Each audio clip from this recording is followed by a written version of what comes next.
But that's a lot of things that we can be distracted by. And an unpopular topic, we can be distracted about being so independent. And I know Mhm. that's a touchy subject, but we can be so independent that we're not wives anymore. We're just women Mhm. with Ooh, that's good. rings. We're Yeah. women with rings at that point because we want to show him, look, like, I was doing good. I can do all this by myself, but we didn't do it by ourselves. I gotta do all this. That might be good at 20. It might be good at 30. But shoot, 40, 50, 60, look, that gets old. Yeah. So just coming together, keeping God in it, communicating with each other, and saying, look, we're going to come together before God. We mad, but get on over here on my side. I can't sleep without you over here holding me. Come on over here. We mad, but we're going to go on to sleep. And we wake Yeah. up. We wake up. It's a new day. It's another opportunity for us to make a better decision. And we ain't going nowhere. We're good. This is the Family Dynamics Podcast with Kevin and Alicia Meeks.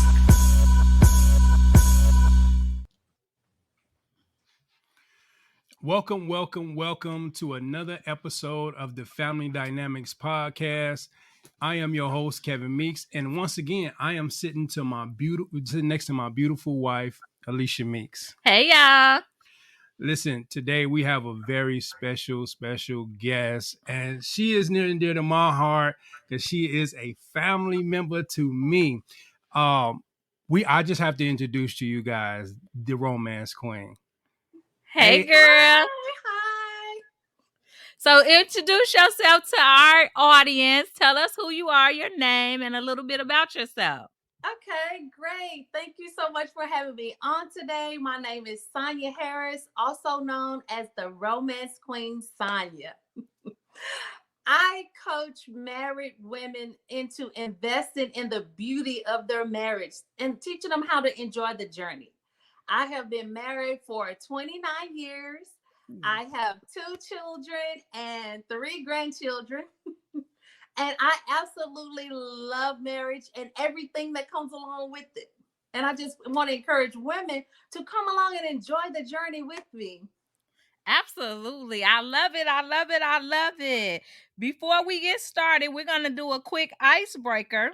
Okay. And it's called This or That. So I'm going to ask you this or that and tell us which one. Just say which one you prefer. So, dog or cat? Dog. Instagram or TikTok? Ooh, TikTok. Salty or sweet? Sweet. Text or phone call? Text. Morning person, night owl? Night owl. Tea or coffee? Ooh, coffee. Coffee. Read a book, watch a movie? Read a book. Wine or beer? Neither. Neither? Neither. It could be neither. Neither. Okay, reality TV or true crime? Neither. Right! Neither. I like both of them. Cook dinner or do the dishes? Cook dinner. And my favorite one, the last one, road trip or airplane? Airplane. Yes, honey, yes. Yes, indeed.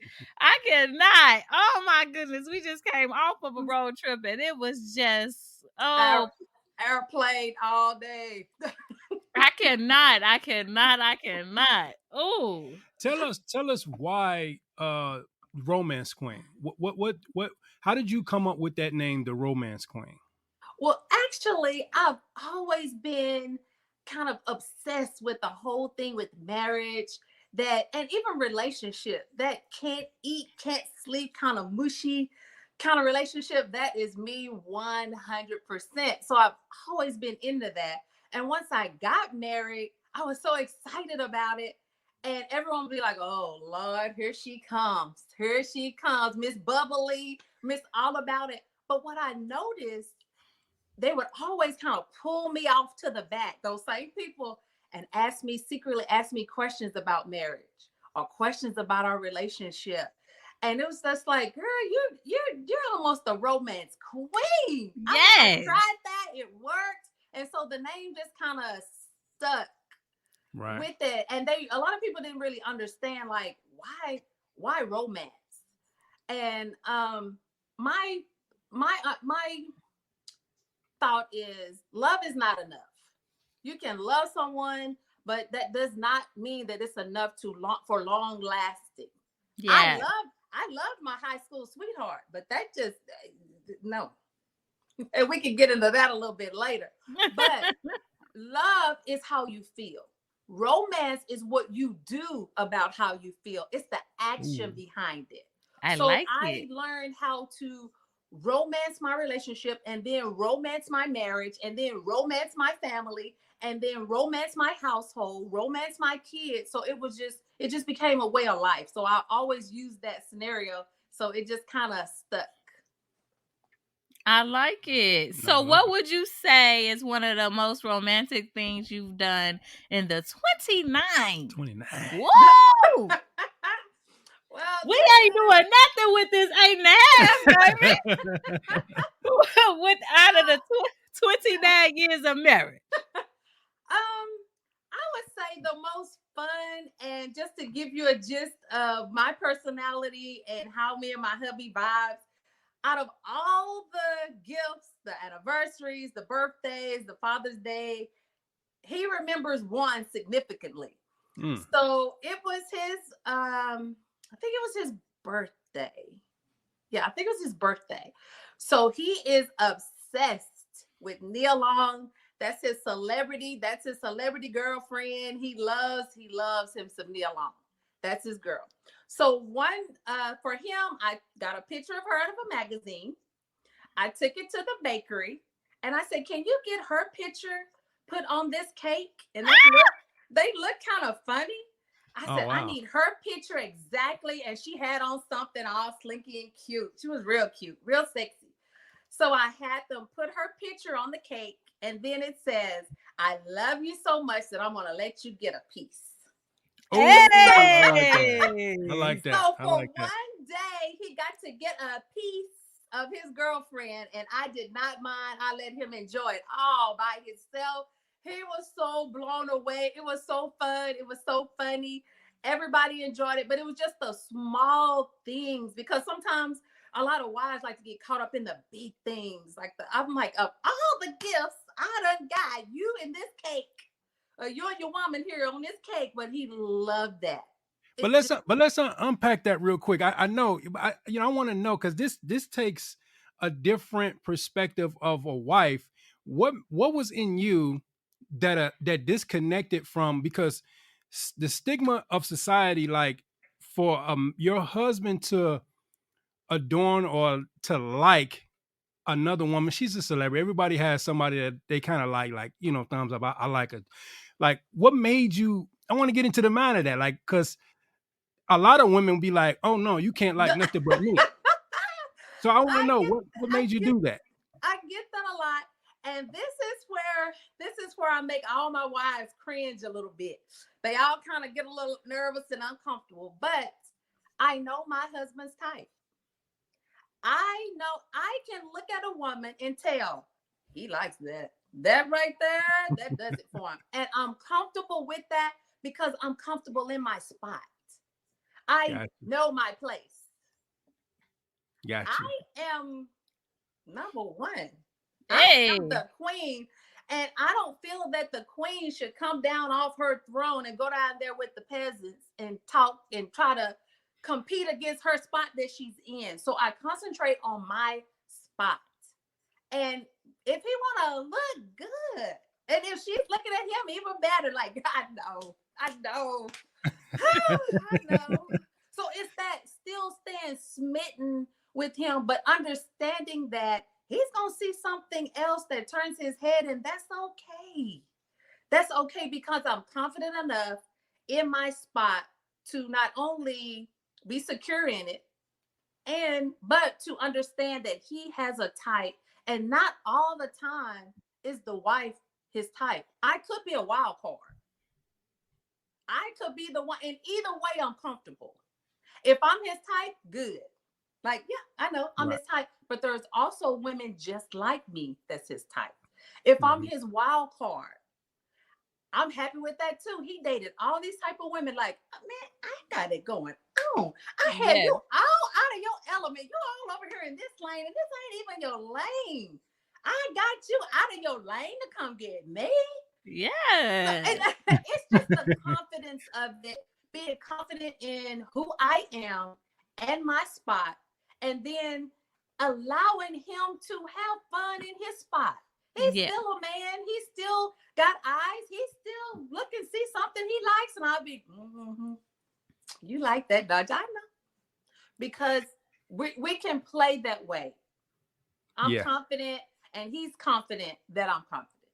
It's funny you say that, and I know my wife got a framework, but I got to touch on this part real quick because I know a lot of people, especially in relationships, it gets a little eerie to think that your spouse has an attraction to someone else. Which, okay, so there are times, there have been times where I know my wife energy, and we've been in malls or we've been in situations where I kind of backed off.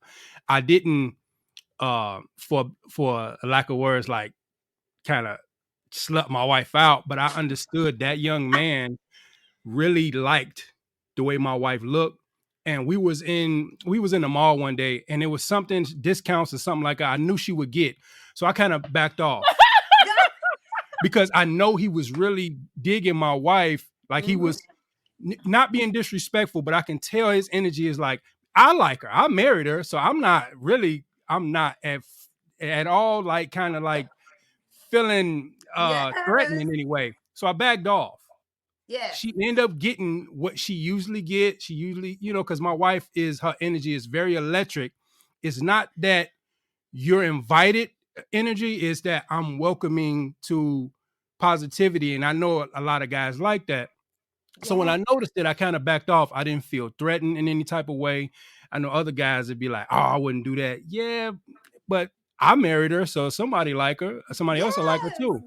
So I that's why I kind of wanted you to go in a little bit more on that. Yes, I love that. I love it. That is funny because what made me know that he does that is because on the way walking into church, he would be so far back. And I'm like, are we coming in here together? Like, he'll be so far back. This was so long ago. He'll be so far back. And I'm like, why is he so far back? But he's watching the other men's reaction to me. Mm-hmm. Why? Like, why? Why are you doing that? Like, I be seeing the way they be looking at you when you walk in church or whatever. And I'm like, why are you doing that? I love it. Why are you doing that? So it's a lot of times I catch him doing that in different settings. Like, I don't know why he does that, but so that's sweet. That was so sweet, that piece of cake, baby. You can have a piece. Because, honey, that was just so creative. I love it. I'm creative, and so I love to see other people thinking out of the box, because, baby, that was out of the box. I love it. Thank you. I love it. So, you've been married for 29 years. Oh my gosh. And I personally met you and your husband in person, and I can tell y'all in the audience, they are still lovey-dovey. They are still just they so cute. And I can only wish that Kevin and I remain this way throughout all the way to 29 years. Like, it was something to see, and very, very inspiring. That's something that we aspire to be, is still happy and in love and in like with each other. Because you can love somebody, but do you like them? We don't like them all the time. True. And so, and that was something, because that's another situation that we can dive into. So recently, Michelle Obama said that she did not like Barack for 10 years. She did not like her husband for 10 years. And the point and purpose that I got out of it was that she was trying to tell people and encourage and inspire, in which she did, that, yeah, y'all see us now and we're, the POTUS and, everything like that. And we're a couple goals and everybody want a man like Barack, or to treat them like Barack, or to look at them like Barack looks at Michelle. Everybody wants that.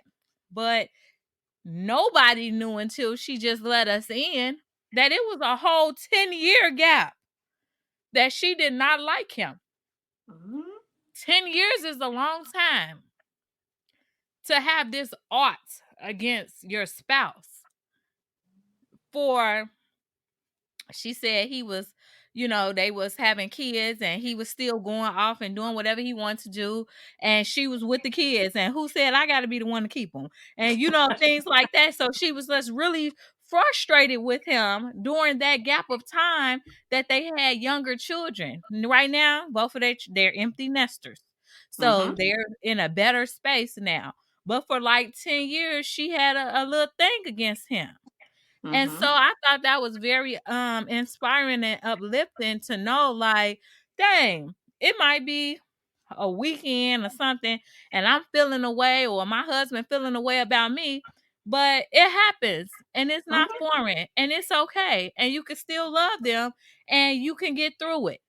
And not, that means, okay, I'm not happy, let's go get a divorce. I'm not happy, I'm going to cheat or whatever. Like, she stuck through it, and look at where they are now.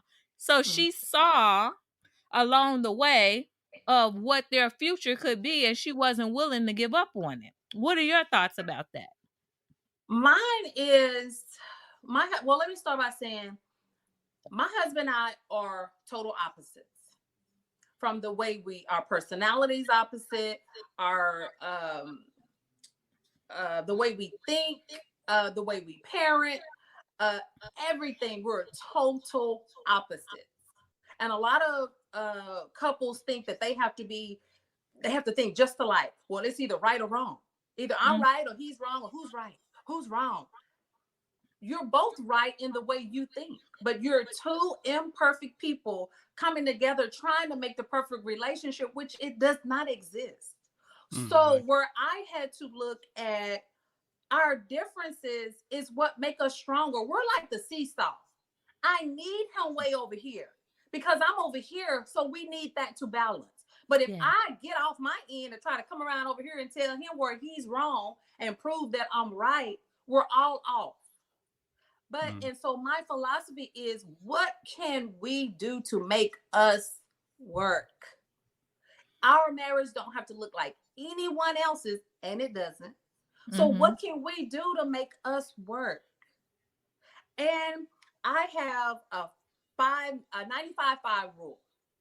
We as women can be doing 95 things. And I was the queen of that. I do this, I do that, I do this, I do that, I do this. And I was doing a whole bunch of things. And one day he just said, well, who told you to do all that? That's stuff you like to do. I was hot as fish grease. What? Oh, so now you don't appreciate. Oh, so I tell you what, then I got to thinking. So when I get mad, I shut down. When he get mad, he wants to talk. Well, that's the last thing I want to do is talk, because I want to say something out of anger. Well, he don't want it to fester and get more angry, so he wants to talk. So again, we had to like, give me a minute. You take a minute. Then once we woosah, in that minute where I'm taking it to myself, I had to think, well, why are you doing 95 things? Is it for him or is it for you? This is what you like to do. He was right, but I didn't like it that he said it. You know, and then we get in that hole. But you know, if he really loved me, he wouldn't have tried to upset me. You hurt my feelings. But then we done got out what we wanted to say. Right. But then now we come in with emotion. So I learned early on to remove separate my emotion from the facts. He only wanted to know the facts. This is what you like to do. My Uh-huh. emotions got in the way because now I feel some type of way that you're not appreciating all these 95 things I'm doing. Once I removed my emotions and looked at the facts, okay, you're right. I'm doing all of this because I like to do it. So now we've got a disconnect here. What can we do to make us work in this situation? Yeah. What are the 5 things that mean something to you? I mean, I was pen, pad in hand, writing. What are the 5 things that you must have? You don't care about the 95? Give me the 5. He gave them to me. I'm like, this is what you got. I could do that in my sleep. Why didn't you Yes. tell me? And he was just like, well, you didn't ask me. So I just let you do what you like to do. So in his mind, he's protecting me like, oh, well, I don't want to just tell her like she's just doing way too much. So he's protecting me as his personality, as a man, as leader of the household. That's what he's doing. As me, as nurturer, I'm thinking, oh, well, I got to do this. I got to do that. I got to do this. I got to do that because I'm protecting him. But we never took the time to see. And he said, well, what about you? What about your 5? When I gave him my 5, he said, oh, well, I'm doing stuff I thought you like. I just know. I don't really care for that. I just thought you like to do it. In that moment, it just clicked. Once we start operating in that 5%, the 95 took care of itself. Yes. But do you think that you guys threw away some good stuff in the 95%? No, because I still got to do it, but I got to do it after I took care of the 5%. I just made the 5% priority. Now I still love some of the 95%. He still loved the 95%, but I had to make sure that the 5% was taken care of, because at the end of the day, he could have walked away on the 95% and say, I didn't meet his needs. And I'm like, what? And we both would have been right. But once I prioritized the 5%, the 95%, it takes care of itself. That once that need is met, the rest of it is just fun. It's just, yeah, we're good because that need is met. So we don't, neither one of us feel as if we're missing anything. That's good. That's good. I mean, that's a great point that you're making. That whole point that you made, because I realized that within myself, and Kevin didn't have to tell me. I just realized, like, you decided to do all of this stuff and be Superwoman. Nobody asked you to do all of this stuff. Yes. And so, you know, at some point, because I was low-key building a resentment, because I felt like I'm doing all of this, I'm doing this, I'm doing. And who told me to do all of that? Yes. Who said for me to do all of this stuff? So, I mean, it's unfortunate. It took a tragedy for me to self-reflect, but after the death of my mom, I knew I could no longer do all that with what I was dealing with. And I started thinking like, well, whoever told you to do all that? So then I started falling back on some of, now the mistake I made was I should have had a conversation with my husband to say, I know I've been doing 0 to 100, but now I'm finna do 1 to 10. And that should have been a conversation, but it wasn't. And so then once he noticed the things that I was falling off on, he like, hold on, like, you ain't nobody told me you were just gonna stop doing this and stop doing that. And I said, oh yeah, because it's okay. Like, you know, like what you just said, like, your marriage doesn't have to look like anyone else's marriage. And so I believe that by me being a single mom for so long, I was used to me scheduling the doctor's appointments, me taking to the orthodontist, me doing everything, because my daughter's father wasn't really involved. Gotcha. And so I was just used to it. And so when Kevin came and then we got custody of our youngest son, I just continued to do what I always did. But then once my mom died and I just felt overwhelmed, I'm like, well, Alicia, it's okay for a man to make a doctor's appointment. Who told you it had to be you? We both the parents. Exactly. And so in the beginning, like when it first started happening, I did have a low key sense of guilt. Like, that's a doggone shame you ain't scheduled that doctor's appointment. Why? Why is it a shame? Why is it a shame? It's not a shame. He's the father. Like, he can do it. Like, it's okay. You know what I'm saying? I mean, it's certain things that I know, like what you just said, or maybe what's the 5. I know my husband likes for me to cook, and I'm going to. You know what I'm saying? Gotcha. It's certain things that I'm going to do, but it's other things that he didn't say had to be me. Like, we don't have roles, stringent roles. Kevin started washing the clothes. And then when I started complaining about he bleached one of my outfits or something, and he's like, well, I just want, I'm like, well, who told you to do it? He just one day took over washing the clothes. I did. I never asked him to wash my clothes. You know what I'm saying? Girl, but I'm thankful. But I'm thankful that he did start washing, because that's one less thing on my list of things to do. So I am thankful. But if he feel like, wash the clothes, wouldn't know who told you to do it, Because sometimes I have in my mind, like, I'm going to give him a break. I'm going to go ahead and wash it. Before I could even get to the basket, he already, like, our wash machine go every day of the week. Mm-hmm. You know? Yes. Washing clothes is one of our little things. I do not want him to wash the clothes. I love doing that. I love domestic things. So I'm one of those type, but girl, my hubby wanted to surprise me one day. I had a long day, so he was gonna wash the clothes for me. So he was gonna wash. He said, "Oh, I know you had it laid out for you to wear your white and your white dress. So I noticed you like a certain bra with your white dress. So it's black. So he washed all black clothes, including the throw rugs that's in the kitchen. You got my Victoria's Secret sparkle with the fringes with the throw rug in the washing machine and dryer. And so it's all crunched around in the throw rug Yes, indeed. He tried, though. He tried. So I had to. Thank you, honey.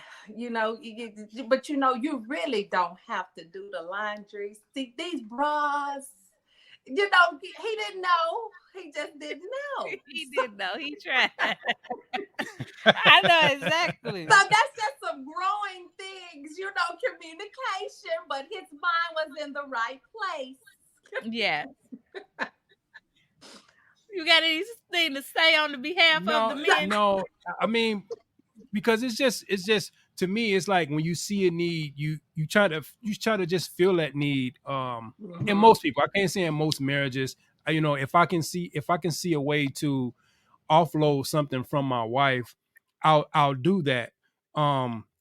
When the time she felt, or she got the epiphany that she was doing a bit much more than I had asked or didn't ask, it was a shocker.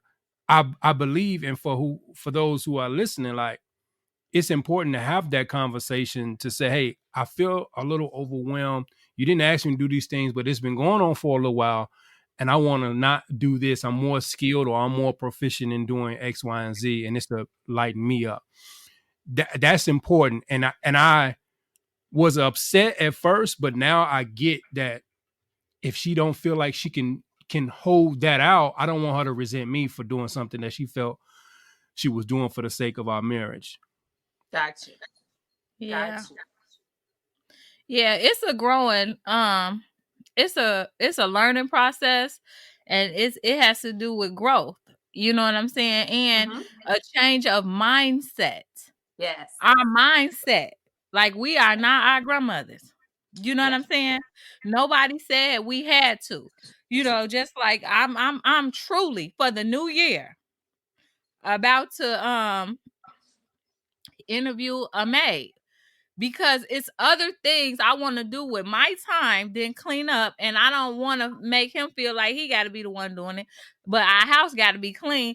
And I'm not saying it's going to be every day or even weekly, but let's start with bi-weekly because it's just other things that I want to do with my life than the moments that I do have free to be cleaning up. That's just not what I want to do. And so I just feel like if I got to work overtime or whatever we got to do to get this in the budget, let's do it. Because I just feel like my mind has shifted to the importance of life and the things that may take me away from living it. And spending time with my family and spending time with my husband. You know what I'm saying? Got you. 100%. Well, let's talk about that a little bit. And this is one of the things that I always say in marriage spaces or even single spaces that want to get married. My wife is, as she just discussed, that she's making a change within this new upcoming year. It's maybe in a thought that has been going on all year or last couple of years. Talk about, Sonia, the changes that a wife or a marriage go through and allowing that change, because that's something that I always preach. The person that I married 8 years ago is nowhere near the same person that I married today. And how can marriages allot for that change and a lot for that, that different change of mindset? Because a lot of marriages fail because, you all of a sudden, you all of a sudden, XXX, whatever that X is, you all of a sudden doing, or you all of a sudden not doing this no more. But actually, this person has grown. They're 10 years older than they was, or they're 5 years older than, or a year older than they was when you first got with them. Yeah, that's so good. I think it all boils down to communication. And I know that's a broad thing, and people just think of it as we just need to talk. But really, take in my marriage. My husband is not a big talker. I can talk for 20 minutes, and the response I get is, So, and I'm like, oh, my day went like, all he can say is, how was your day? Oh, well, let me tell you about this. I had this, and I can go on I could just go. Then at the end of it, so what we had chicken. So what we gonna have chicken, or what we eating for dinner? Like, we just got to. But I had to learn that he's actually communicating all the time. He just used nonverbal communication. So from the beginning of our marriage, it was frustrating because I'm like, well, he was like, yeah, what? I don't know what to, it's just like, and he would give me words and gestures. I asked him a question today, like, well, what do you think we ought to do about XYZ? Let me think about it. So I'm thinking like, okay, we're going to think about it here in the next few minutes. We're still talking. We're going to get this solved right here. And so after about 10 minutes, it's like, okay, well, what you come up with? I said, I'm going to think about it. And that was it. That was the next Thursday. Oh, wow. Next Thursday, then it's like, well, yeah, I was thinking about what you said. I'm like, what I said? I don't forgot what we talked about. So I had to learn. Give him his space. He needs time to process it because he's thinking of the big picture and the bottom line. So when I said that, all he saw was dollar signs going all over the place. But I'm thinking, okay, you say this is where we're going. I'm strategic. So you say this is where we're going to go. Okay. So I right there and I'm like, let me devise a plan. I need a step-by-step guide. I need an outline. I need all this. That's what I need. But what he needs, it's time to process what we just came up with. So I had to learn those nonverbal forms of communication that he was giving me. When he rubs his head, that means something. When he just take a deep breath and just, it ain't no good time. It ain't no good time. I learned that the hard way. Oh, wow. It's not a good time. And to give you an example, when we first got married, my husband used to come in the house from work. He would go, I'm sitting here, he would go through the house, just straight through. I'd be, hey, nothing. straight through the house, opening doors, looking in closets, up under the bed, picking up the phone. So I was going in the bathroom, shut the door. You come out 20 minutes later. Hey, honey, how you doing? Younger me. Oh, so now you want to talk. Oh, no, you don't. No, look in the closet, look behind the bed. You don't keep on. You gonna find what you're looking for. No communication. So then I'm hot for 2 days.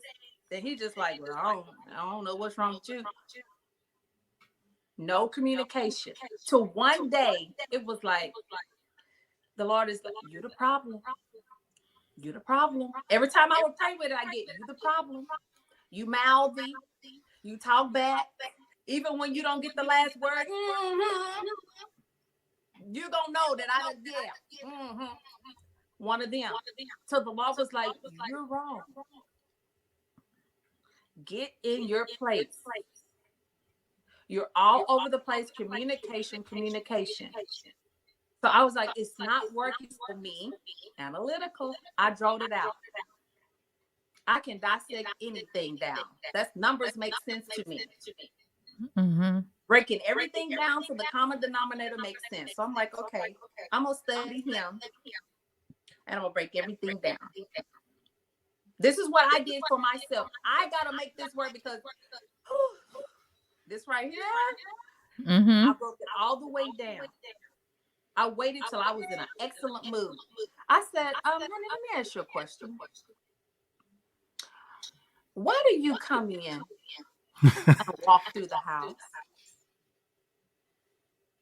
He paused a minute. 15 seconds is a long time when you done asked a real good question and you ain't getting no answer. So I could feel the heat coming up on my neck. So I was going to snap back. Yes. I was calm. He thought about it. Now I know that's how he processes. I didn't at the time. He'll stop. He looked back. He said, as a man, that's what I have to do. I said, what do you mean? He said, when I was younger, no one came in to make sure that I was safe, to make sure that I had everything I needed, to make sure that my environment was safe. I didn't have that. So I said, once I get my family, me as the man, I'm going to make sure that my wife, my home, and my kids are taken care of. So when I come in, what if someone have you hostage? And I'm thinking, in the kitchen? They got me hostage in here scrambling. But I didn't say anything. He said, what if somebody had you hostage? What if it was something you couldn't tell me? What if it was something in the house? What if it was something going on with the house while you in here, you didn't know? What if it was something with the kids? I, as the man, have to come in there and make sure that my family is secure. I like it. But when you didn't appreciate it and you didn't really want that, I didn't know how to take that. So I just went and closed myself in the bathroom and have to deal with it. And I had to deal with that by myself. So then I'm like, you just said something. So now I'm really feeling this smile.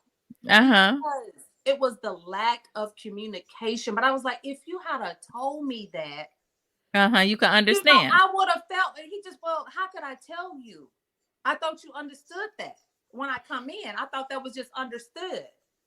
We have to sit then and say, nothing is understood. Tell me. Once you tell me, I got it. Okay. And he said, well, if you had just told me that it made you feel uncomfortable, I would explain it. But every time I come in, you had an attitude, which I did. But because you were coming in. Just on a mission when he got there. He about to secure the premises. So I had to learn to close my mouth and ask myself the real question. And even with coaching wives, they never ask the question. They ask questions around the question. They circle the runway. They'll land it. We circle and go around and around. The thing is, I had to ask myself, do you want this man? These are the questions that I was my first client. Do you want this man? I'm right. Yes. If you do, shut your mouth and learn how to make this work. Mm-hmm. And so for me to humble myself in the way that I was thinking, because I was thinking as a woman.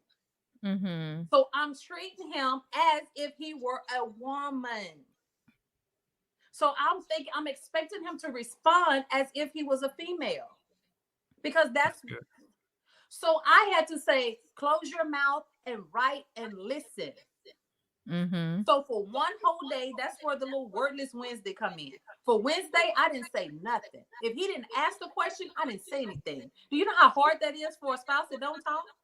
Yes. So it was just, but I was listening and I was learning. When he does this is what that means. Like, oh, when he does this is what that means. And if I would just be calm and quiet, the result that I want is there, but I would mess it up and beat him to the punch because he didn't do it right then, or how I thought he should have done it. But once I was secure in myself, then I could say, okay, to take the focus off me, my focus is now making you the happiest that you could ever be in this marriage. Once I devoted making him the happiest that he could be in this marriage, oh my gosh, the response was more than I could have ever asked for. It was like, oh, you are romantic. Oh, you are sweet. Okay. But it took me shutting Sonya up and sitting Sonya down and say, look, you deal with you, but until you get you under control, you have no right to try to change him, fix him, do anything. Learn him. So that's what I did. I learned who he was. I learned what he needed. I learned how to stroke his ego. I learned how to flirt without words because he doesn't respond to words all the time. Yes. So I had to learn that. In return, what I needed, I was expressing. I didn't know it at the time. I was expressing to him what I needed by catering to his needs. So he responded with that. Yes. But it took a while to get there. It took me setting myself down to see it. And that's why I can be calm.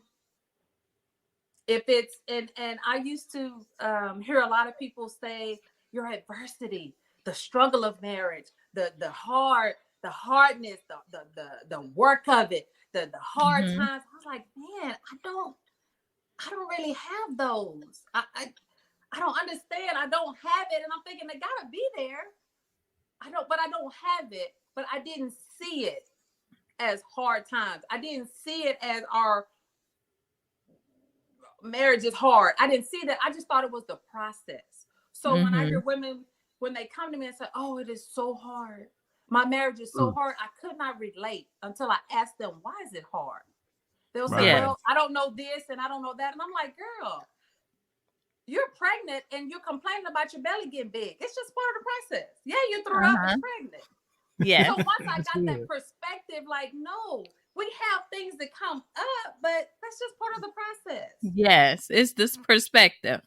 Yes, it's just, you know, it's alarming if your belly's getting big and you're not pregnant.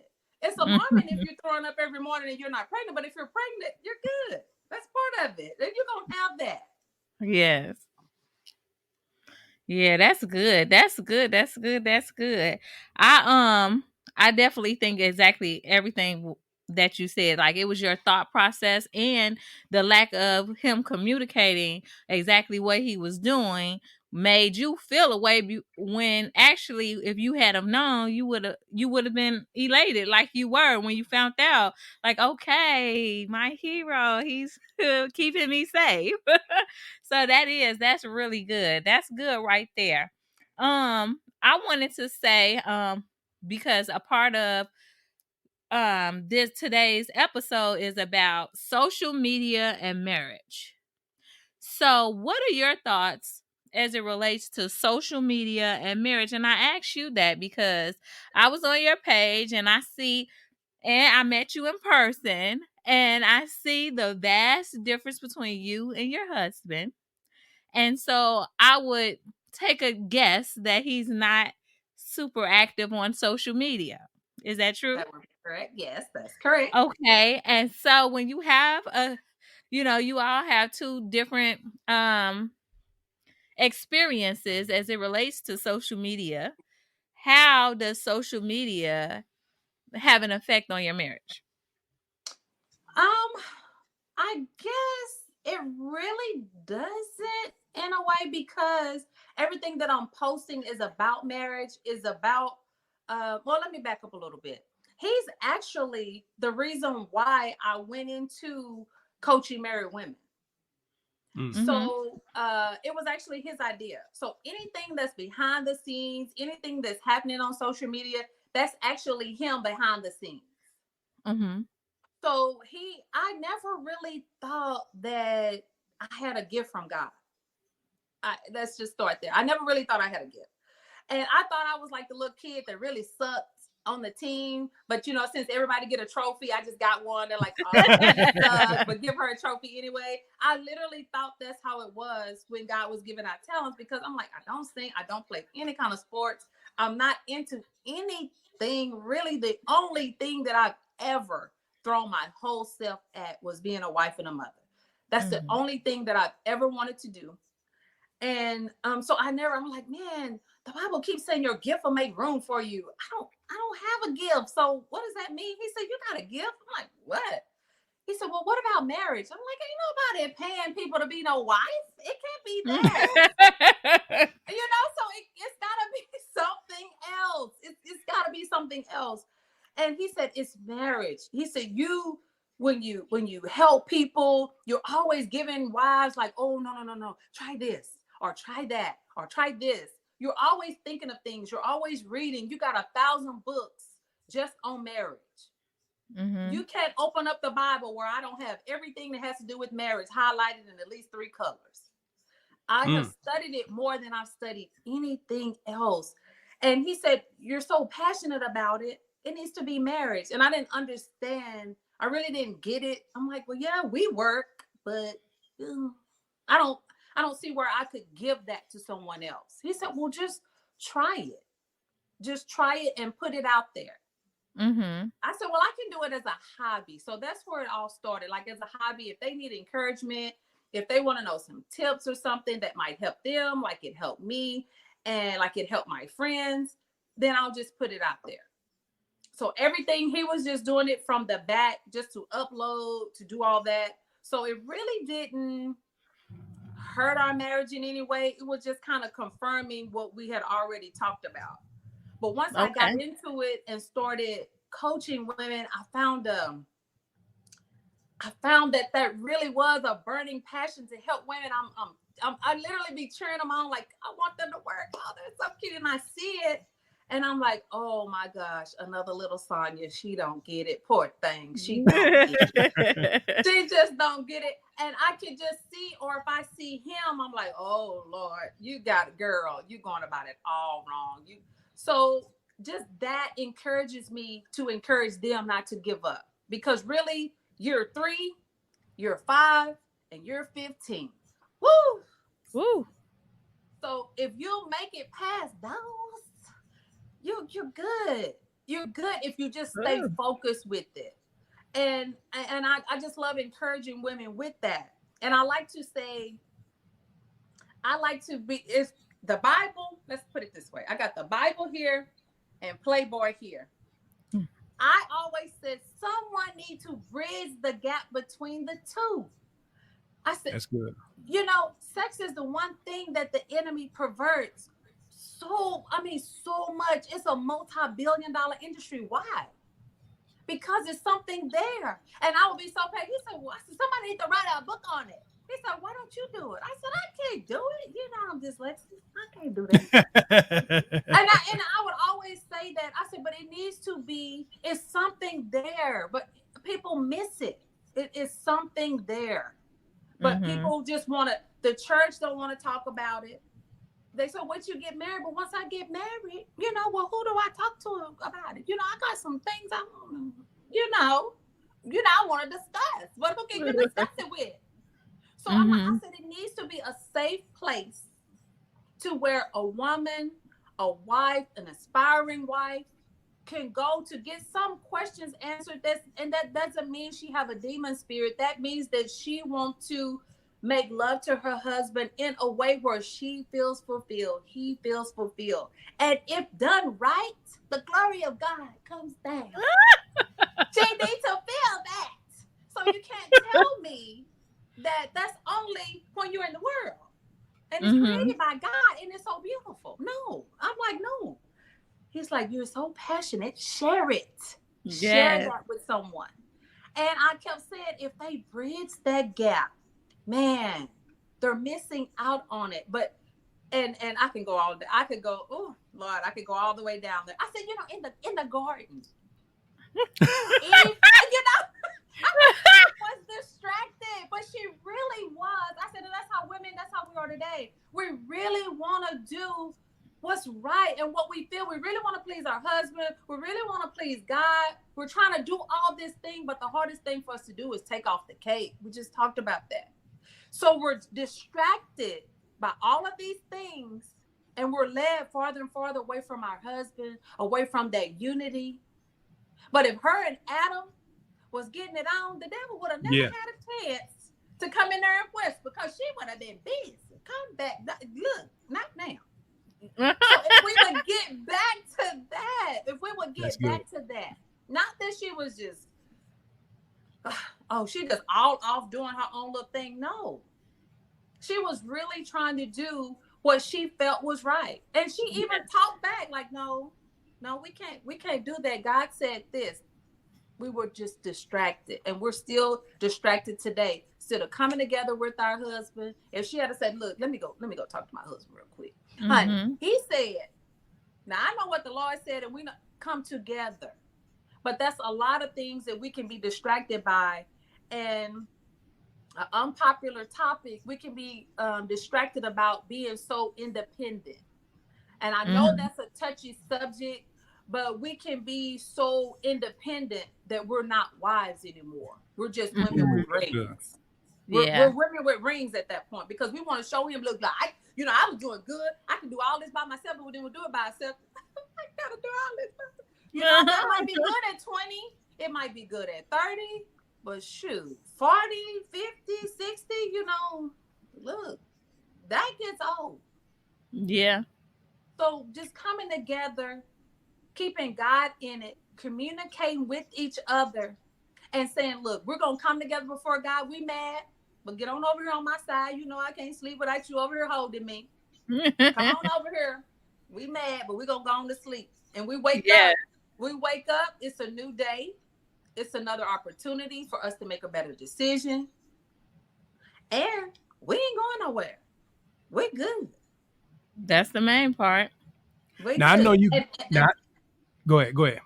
And having that mindset is what takes you to the next day. Not the next whatever. It's day by day. Yes. That mindset takes you to the next day. You ain't sleeping you ain't going nowhere. I ain't going nowhere. You ain't sleeping on the couch. We're going to sleep right in here in the bed. Now I might be over here on the thread. But come on over here too. Come on over. So I can go to sleep. Because I can't sleep if I don't feel you. Come on over here. That's good. Then when we wake up, he's snoring and everything. And I'm looking, how he's sleeping. He know I'm mad, how he's snoring. But that next morning, we up. It's a new day. We done made another day. We good. That's in the past. What we going to do today to make today better? Yeah. No, I didn't like you last night, but I love you this morning. Hello. Boom. 3 things that I took away from, some things that you said earlier and throughout our talk today was accountability as a wife, being intentional with your marriage, and the self-awareness. That's what I got out of it. And speaking about social media, you on social media a lot. And guys, if you haven't checked out some of the skits you do and some of the things that she teach on, what can wives expect? And I know you kind of touched on it just a second ago, getting coached by you individually versus what they seeing and hearing on social media. So before we get out of here, I just wanted to them to get a glimpse of what they would get from the Romance Queen if they enroll, subscribe, or just tap in with you? The very first thing I do is to turn the mirror around so they can see themselves truly. What does your happy look like? A lot of women don't know. What does your sad look like? We're creatures of habit. It's certain things that we as women do, say, listen to, eat, and put on our bodies when we're happy. Same thing when we're sad. Same thing when we're feeling sexy. What is the little girl inside of us? What are you fighting for? What are you trying to protect her from? Yes. All of that, until we understand who we are, calm ourselves down, take all of that off that we have on there, trying to be independent, trying to be superwoman, trying to make sure that we don't get hurt again, trying to protect ourselves, trying to protect our body. Once we take all that off, what do we truly want? Mm-hmm. What do we truly want? That's number one. Number two, how do you want this man? Is this him? If you want him, quit trying to change him and love him for who he is. And take it off and see him. Discover that little boy in him and introduce the little girl in you to the little boy in him. He's not going to show you the little boy. He wants you to get there to him. The little boy is his heart. He wants you to meet that little boy, but he's not going to help you. He's going to fight you all the way through. But he rooting for you. He rooting for you, girl. To get on and meet him, but he ain't going to help you. So getting to showing you how to get to that little boy inside of him and comfort him. And to let them see that once you comfort that little boy, the little girl is already comforted. The little girl needs that little boy to comfort her. Then we dive into, what is his eye candy? What does he like in a woman? If his legs and thighs show him some. Hey. Sometimes KFC, the only legs and thighs that homeboy sees. But Yeah. when he looks with another woman, we're jealous. Why? He wants legs and thighs. Show him. You prefer him looking at yours? Show him. And that's okay. Don't try to convince him that he don't like him when you know he does. Accept it. Don't try to change that. Embrace that. And be thankful that he like yours. Yes. So that part. Then learning how to stroke his ego, making love to his mind. We already started with the heart. Then we went to what he likes. Make love to his mind. What is he thinking as a man? The things that he go through, not saying that women don't go through things, but the things that he's going through as a man, we cannot hold a candle to those. So building him back up after he's been out in a world that's tearing him down for us. He's out there doing that. So we take care of him so he can take care of us. So once we see the bigger picture, that shrinks our little things that we got going on. Well, I don't want to do too much. You know, they get the feeling themselves. That's good. He's been tore down all day for us. So learning how to build him back up mentally. Learning how to flirt with his mind mentally. Yes. Teaching her how to make him blush. Now, my husband is half past midnight black. Now, if I can make him blush, the rest of the day shouldn't have a problem. But learning how to make him blush through a text, through no words at all, through just a touch, learning exactly where to touch him. And I don't mean sexually. I mean sometimes just to hold his head, sometimes to just rub it, sometimes it's a shoulder. Whatever that is, learning that. Yes, and so you got to tell these people where they can find you so they can learn it. Because this is sounding just real good right here. How can the people find you so they can tap in and learn some of this stuff? I'm on Instagram and Facebook as Romance Queen Sonya. They can find me on both platforms. I'm on Amazon with my book, The Master Key That Unlocks Their Husband's Mind, Body, and Heart. Oh, awesome. I got to go on Amazon because I didn't even know you were an author. Yes. Yes. And it goes through all the steps, unlocking each part of him from his head all the way down to his toes, and we don't leave out anything. That sounds good. Y'all gotta tap in. Y'all gotta tap in. Like I'm full as a husband, and I feel overjoyed, and I am actually promoting this book. Yes, y'all got to tap in with her. She is very animated. She don't leave no stone unturned when it comes to marriage. She is actually the romance queen. She is the queen of romance. So you guys definitely have to tap in. Is it anything that you want to leave future wives, our married wives right now? Just what do you want to leave today with them so they know like she's the one, she's official? Okay. Do today what other wives won't in order to have the marriage that other wives don't. Oh, we gonna put a period right there. Ooh. Yes, and that part. If we had one of them, yes, indeed. Yes, indeed. I gotta rewind that part. Yes, indeed. Yes, indeed.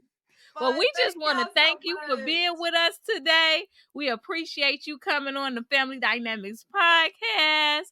And we just loved everything about today's episode with Miss Sonia Harris. Yes, indeed. So much. Thank you for listening to another episode of the Family Dynamics Podcast with Kevin and Alicia Meeks. Thank you, guys. Please like, subscribe, and comment. And don't forget to follow us on social media at The Family Dynamics. We'll see y'all in a minute. Bye.